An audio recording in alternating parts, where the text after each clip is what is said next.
कूर्म अवतार। दूसरा अवतार। दुर्वासा ऋषि को एक अत्यंत सुगंधित माला मिली। उन्होंने वह माला देवताओं के राजा इंद्र को दे दी। इंद्र ने उस माला को अपने प्रिय हाथी ऐरावत के सिर पर डाल दिया। जब ऋषि दुर्वासा ने यह देखा तो उनको बहुत क्रोध आया और उन्होंने इंद्र को श्राप दे दिया, तुम और सारे स्वर्ग के देवता दुर्बल हो जाओगे।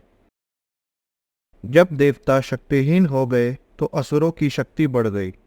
अब देवता लोग उनसे इतनी शक्ति से नहीं लड़ पा रहे थे जितनी शक्ति से वह पहले लड़ते थे। असुरों से परेशान होकर सारे देवता भगवान विष्णु के पास सहायता के लिए गए।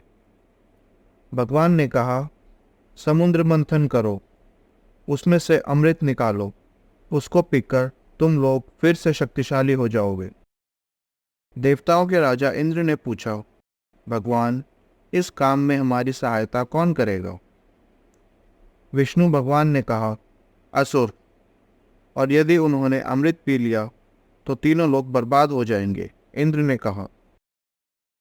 देवताओं को आश्वासन देते हुए भगवान ने कहा, मैं वचन देता हूँ कि अमृत की एक भी बूंद असुरों को नहीं मिलेगी। अब इंद्र असुरराज बाली से मिलने गए। जब इंद्र ने बाली से सहायता के लिए आग्रह किया तो बाली ने यह शर्त रखी कि यदि अमृत में से कुछ भाग उनको भी मिलेगा तो वह अवश्य सहायता करेंगे। इंद्र ने उनकी शर्त मान ली। उन लोगों ने मदरांचल पर्वत को लाकर उसकी मथानी बनाई। विष्णु भगवान की राय से वासुकी नाग की रस्सी बनाई। समुद्र मंथन शुरू हुआ। थोड़ी ही देर में देवता और असुरों ने देखा कि मदरांचल पर्वत के नीचे कोई आधार नहीं था। इस कारण वह नीचे समुद्र में डूबने लगा। तुरंत ही भगवान विष्णु ने कछुए का रूप धारण किया और पर्वत को अपनी पीठ पर ले लिया। इस प्रकार भगवान ने अमृत प्राप्त करने के लिए देवताओं और असुरों की सहायता की।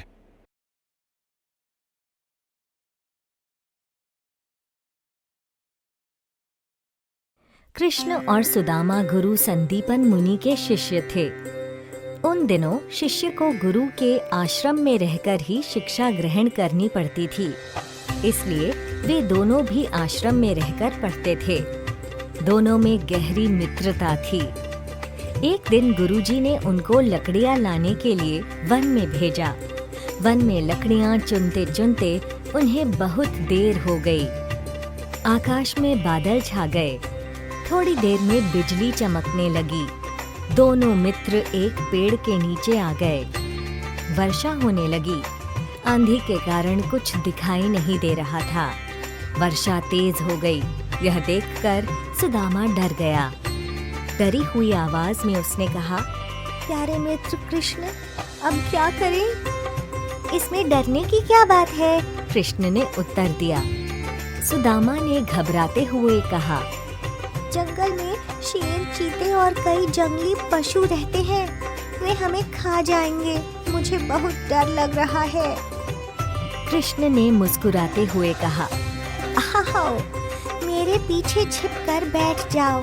शेर आएगा तो मैं संभाल लूंगा।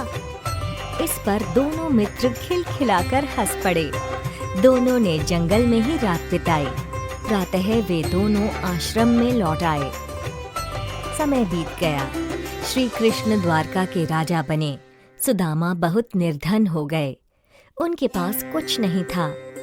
एक दिन दरिद्रता से तंग आकर सुदामा की पत्नी ने कहा, आप सदा कहते आए हैं कि द्वारकाधीश श्री कृष्ण मेरे मित्र हैं। आप क्यों नहीं उनके पास जाते?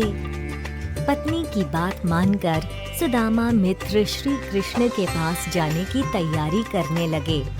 उन्होंने पत्नी से कहा, अपने साथी के पास क्या खाली हाथ जाऊं?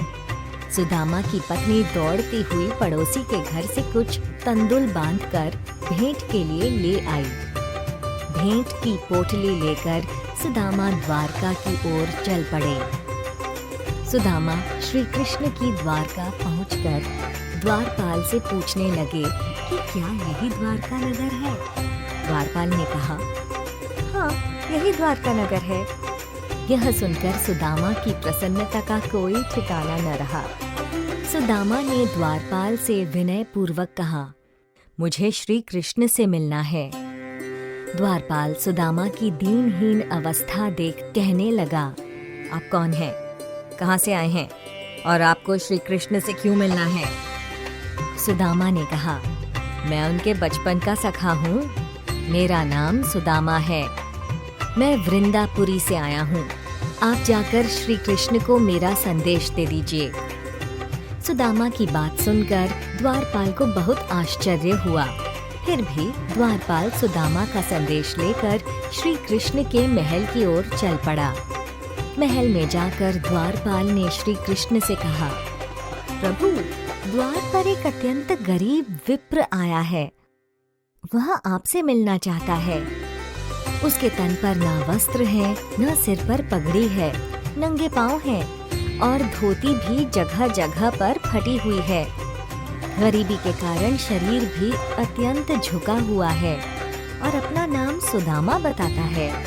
द्वारपाल के मुख से सुदामा का नाम सुनते ही श्री कृष्ण द्वार की तरफ दौड़ पड़े।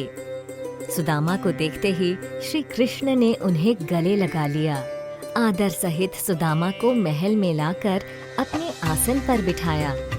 सुदामा की दीन अवस्था देखकर श्री कृष्ण की आंखों से आंसू बहने लगे। अपने आंसुओं से श्री कृष्ण ने सुदामा के पांव धोए और पहनने के लिए नवीन वस्त्र दिए। दोनों मित्र एक साथ भोजन करने के बाद बचपन की यादों में खो गए। फिर श्री कृष्ण ने पूछा, भाभी ने मेरे लिए क्या भेंट भेजी है? सुदामा संकोच अनुभव करने लगे। द्वारकाधीश को कंदुल कैसे भेंट किए जा सकते हैं? कृष्ण सुदामा का संकोच देख मुस्कुराने लगे और आगे बढ़कर पोटली छीन ली। फिर बड़े प्रेम से तंदुल खाने लगे। कृष्ण ने कहा, ये तंदुल अत्यधिक स्वादिष्ट हैं। ऐसे तंदुल मैंने पहले कहीं नहीं खाए। कुछ दिन वहाँ रहकर सुदामा अपने घर लौट आए। अपने गांव पहुंचकर वे दंग रह गए। जहाँ उनका टूटा फूटा घर था, वहाँ अब महल खड़ा था।